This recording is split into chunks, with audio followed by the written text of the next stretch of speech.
নিরামিষ দিনে খাওয়ার জন্যে একটা বেগুনের রেসিপি বানাবো আজকে। দেখুন, বেগুনগুলোকে আমি এইভাবে কেটে নিয়েছি। আর এখানে আমি সর্ষে, পোস্ত আর কাজু বাদাম একসঙ্গে বেটে নিয়েছি। আর এখানে টক দই।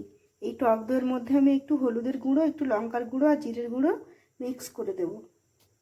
এখানে আমি একটু চিনিও অ্যাড করে দিচ্ছি। দিয়ে দিয়েছি চিনি। এবার এটা ভালো করে ফেটিয়ে নেব। কড়াইটা গরম হয়ে গেছে, সর্ষের তেল দিয়ে দিয়েছি। এবার আমি বেগুনগুলোকে ভেজে নেব। বেগুনগুলো দিয়ে দিয়েছি, এবার আমি ভেজে নেব বেগুনগুলো ভালো করে। এখানে আমি বেগুনগুলো এখানে আমি ভেজে তুলে নিয়েছি।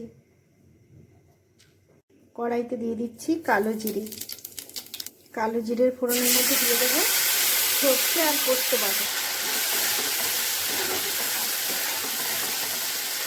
দিয়ে ভালো করে কষবো। সর্ষে পোস্ত বাটাটা দিয়ে ভালো করে কিছুক্ষণ কষিয়ে নেব। এটা থেকে তেল ছেড়ে দিয়েছে। এবার দই, হলুদ, লঙ্কার পেস্টটা এখানে দিয়ে দিচ্ছি। এটা দিয়ে এবার ভালো করে তেল ছাড়া অবধি কষিয়ে নেব।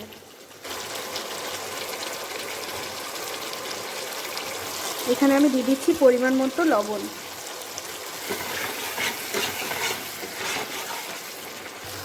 মশলাটা থেকে তেল ছেড়ে দিয়েছে। এবারে আমি এখানে একটু সামান্য পরিমাণে জল অ্যাড করব। দিয়ে দিচ্ছি একটু জল। ভালো করে মিক্স করে নিচ্ছি। ঝোলটা ফুটে গেছে। এবারে আমি ভেজে রাখা বেগুনগুলো এখানে দিয়ে দিচ্ছি।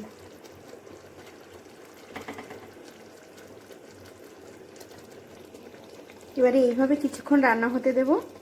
তারপরে গা মাখা মাখা হলে নামিয়ে নেব। একদম রেডি হয়ে গেছে। এবারে আমি এটাকে সার্ভ করে দেখাচ্ছি। দেখুন, এরকম একটা কালার এসছে।